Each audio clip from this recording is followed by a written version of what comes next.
नमस्कार मित्रांनो, आज मी तुम्हाला मोर मोरणीची कहाणी सांगणार आहे। आज मी तुम्हाला जी कथा सांगणार आहे ती अतिशय मनोरंजक, महत्त्वपूर्ण आणि ज्ञानवर्धक आहे आणि ती तुमच्या कुटुंबात सुख शांती टिकवून ठेवण्यास मदत करेन। मित्रांनो, ज्या घरात भांडण होत राहतात त्या घरात कधीच बरकत राहत नाही। माता लक्ष्मी कधीच अशा घरात येत नाही आणि ज्या घरात सुख शांती असते त्या घरात सुख समृद्धी वास करते आणि माता लक्ष्मीचे आगमन होते।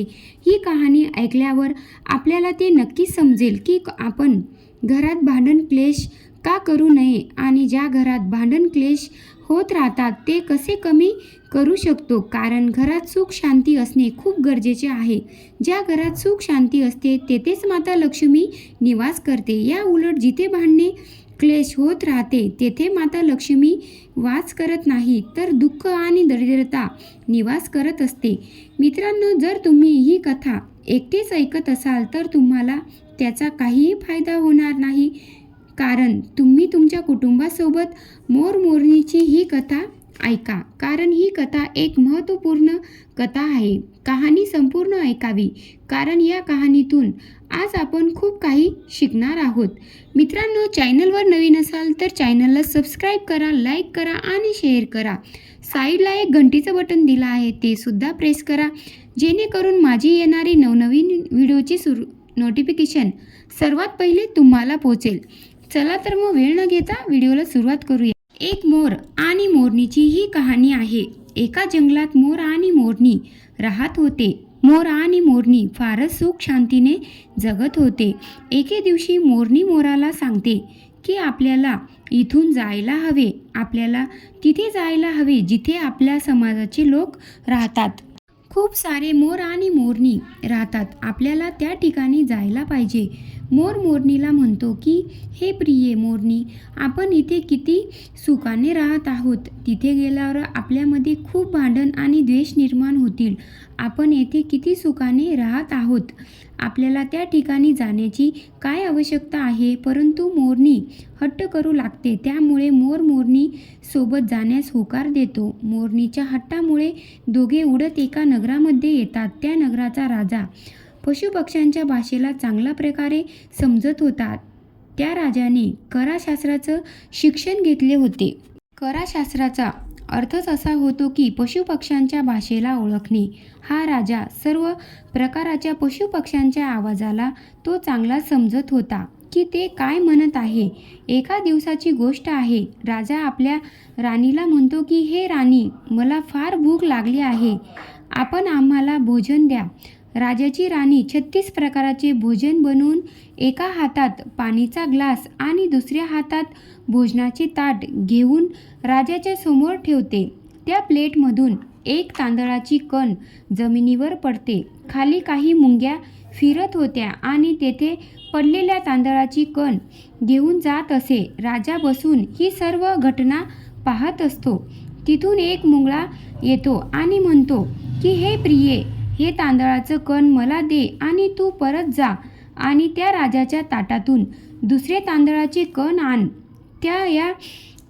त्याच्या या गोष्टीला राजा पूर्णपणे ऐकत होता, कारण राजा प्रत्येक जीव जंतू, पक्षी आणि प्राण्यांची भाषा पूर्णच समजत होता। राजा त्या दोघांचे बोलणे ऐकत होता। तेव्हा मुंगी म्हणते, नाही, मी जाणार नाही, राजाला हे सर्व माहीत झाले तर तो मला मारून टाकेन। मग मुंगळा त्या मुंगीला म्हणतो की तू जा, राजाला हे सर्व कळणार नाही। मुंगी जाण्याचा प्रयत्न करते, परंतु अर्ध्या रस्त्यातून परत येते आणि मुंगळ्याला म्हणते, नाही, मी नाही जाणार, जर राजाला माहीत झाले तर तो मला जीवाने मारणार। राजा त्या दोघांना पाहत होता, तर त्या मुंगळ्याला भान झाले होते की राजा आपल्या गोष्टीला समजू लागला आहे। राजाने आपल्या बोलण्याला ऐकून घेतले आहे, त्यामुळे तो आपल्याकडे पाहत आहे।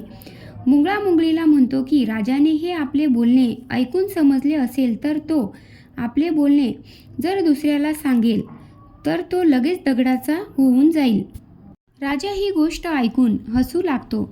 जसा तो जोरजोराने हसतो तशी राजाचे हसणे ऐकून राणी पाकशाळेमधून बाहेर येऊन पाहते, तर राणीला राजा हसत दिसतो। राणी राजाला हसताना पाहून विचार करायला लागते की कदाचित माझ्याकडून काही चूक झाली असेल, त्यामुळे महाराज हसत आहे. राणी महाराज जवळ जाते आणि त्यांना म्हणते की हे महाराज, माझ्याकडून काही चूक झाली आहे का? तुम्ही एवढे जोरजोराने हसत आहे. राजा राणीला म्हणतो, नाही नाही, मला फक्त असेच हसू आले, तुमची काहीच चूक नाही. राणी हट्ट करू लागते आणि म्हणते, नाही नाही, मला सांगावे लागणार आहे की आपण का हसत आहे. राजा पुन्हा नाही नाही म्हणतो, कारण राजाला माहीत आहे की मुंगी आणि मुंगळा काय बोलले आहे. जर मुंगीची बोलणे राजाने ऐकले आहेत तर तो कोणाला सांगेल तर तो दगडाचा होईल.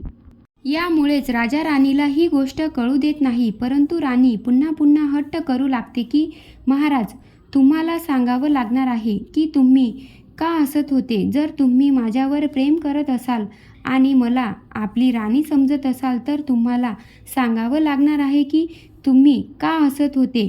आता राजा मोठ्या धर्मसंकटात पडतो. जर मी ही गोष्ट राणीला सांगितली तर मी दगडाचा होऊन जाईल आणि नाही सांगितली तर राणीचा माझ्यावरचा विश्वास निघून जाईल. राणी फार हट्ट करू लागते. ते काय म्हणतात ना, स्त्रीहट्ट आणि बालहट्ट फार मजबूत असतात. राणीच्या स्त्रीहट्टामुळे राजाला नतमस्तक व्हावे लागते. तेव्हा राजा म्हणतो, हे राणी, मी ही गोष्ट जेव्हा तुम्हाला सांगेल तेव्हा तुम्हाला पश्चाताप होईल.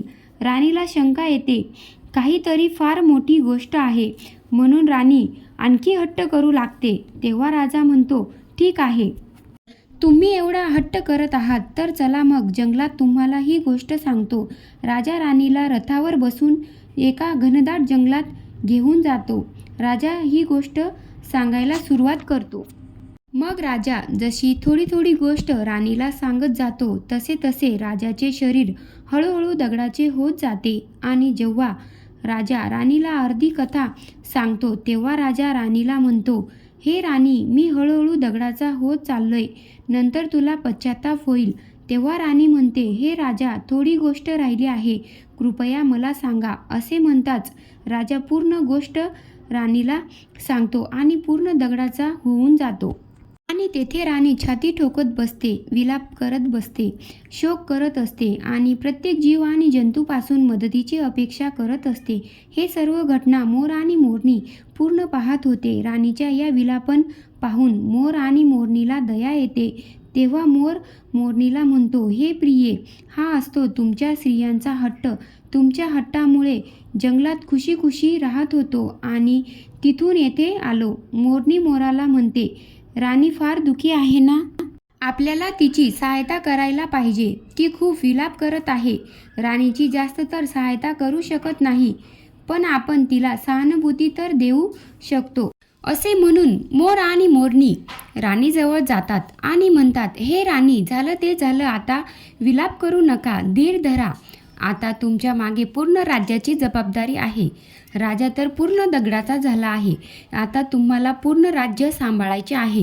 ही गोष्ट ऐकून राणी मोर आणि मोरणीला म्हणते की मी आता स्वतःला कशी सांभाळू. माझा तर सर्व संसार उद्ध्वस्त झाला आहे. माझा पतीसुद्धा दगडाचा झाला आहे. राणीचे हे शब्द ऐकताच मोरणीच्या मुखातून असे निघते की राजा पूर्ण दगडाचे कसे झाले.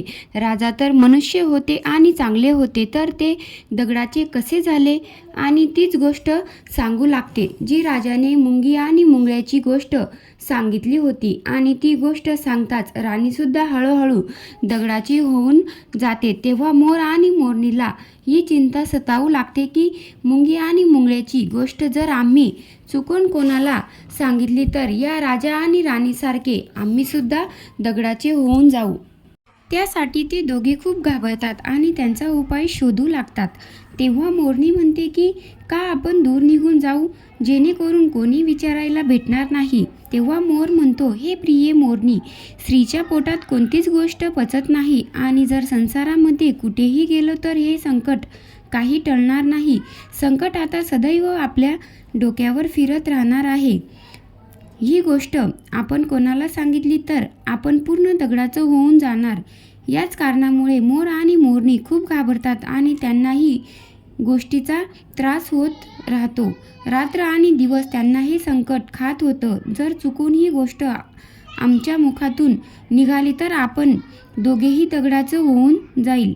तेव्हा मोर आपल्या बुद्धीचा उपयोग करतो आणि मोरणीला म्हणतो, जर आपण सृष्टीतील सर्व मुंग्या आणि मुंग्यांना संपवून टाकले तर हे सर्व संकट टळेल, कारण हे सर्व संकट मुंग्या आणि मुंगळ्यामुळे होत आहे.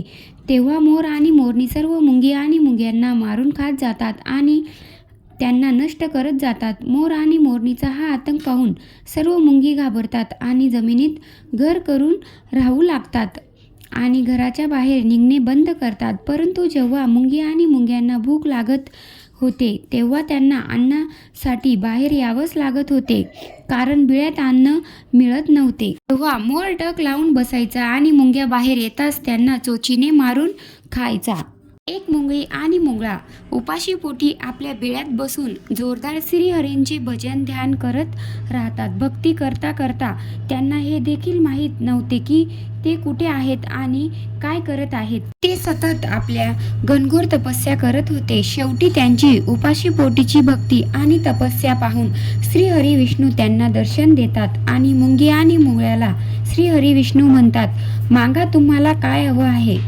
कारण मुंगी आणि मुंगळा हे निरंतर भक्ती करत होते आणि कोणीही अन्न ग्रहण केले नव्हते. ते दोघेजण एकच वरदान मागतात, हे प्रभू, तुम्हाला जर काही द्यायचे असेल तर एकच वरदान द्या की आमच्या पोटाला गाठ बांधून टाका.